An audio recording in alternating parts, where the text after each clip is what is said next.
అయితే ఎమ్మెల్యే దగ్గుపాటి ప్రసాద్ ఇటు ఎన్టీఆర్ ని దూషించారు. ఆయన చేసిన వ్యాఖ్యల పట్ల అయితే ఇటు ఎన్టీఆర్ ఫ్యాన్స్ ప్రస్తుతం ఆయనని పార్టీ నుంచి డిమాండ్ చేయాలంటూ కూడా వారు కోరుతున్నారు.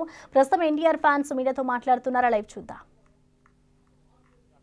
గౌరవించిన అతను ఆ పదవిలో ఉండాల్సిన అవసరమే లేదనేది మా వాదన.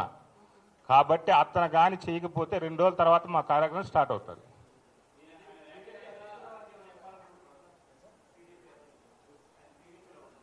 ఇది పార్టీ కంటే వ్యక్తి పార్టీ పరంగా ఫ్యాన్స్ ఒక పక్క, ఆ వ్యక్తి ఒక పక్క, అంతే తప్ప ఇక్కడ పార్టీ అనేది పార్టీ చేసుకొని పోతూ ఉంటుంది. మేము వ్యక్తిని టార్గెట్ చేస్తున్నాం. అతను వ్యక్తిగతంగా మాట్లాడే విషయం వ్యక్తితోనే మాట్లాడుతున్నాం. అతను పార్టీలో ఉన్నాడు కాబట్టి మేము పార్టీ పరంగా కొన్ని మాట్లాడుతున్నాం అంతే.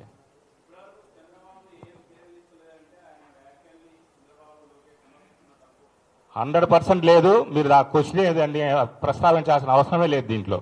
ఎందుకంటే వాళ్ళ వరకు వాళ్ళు చేస్తున్నారు. ఇది ఒక వ్యక్తి, ఇతను పార్టీలోనే ఒక చెడు పురుగులాగా తయారయ్యి పార్టీకి ఫ్యాన్స్కి డివైడ్ చేసేదానికి ప్లాన్ చేస్తాడు మా అందరి అభిప్రాయం. మంది అవన్నీ కూడా ఫాలో చేస్తున్నారు. అదన్నీ ఒకరోజు వచ్చి ప్రెస్కి వాళ్ళే చెప్తారు.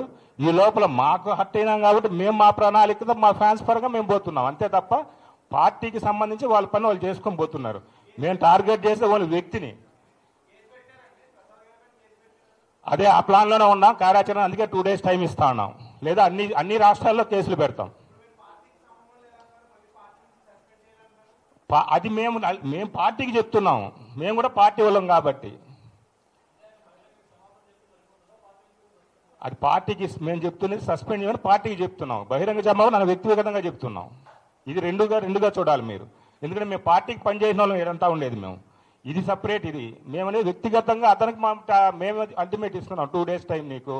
లేదా అనంతపురంలో వచ్చి నేను ఇంటి మీ ఇల్లే కూడా హైదరాబాద్లో కూడా ఉందంటున్నారు. కానీ అనంతపురే మా టార్గెట్.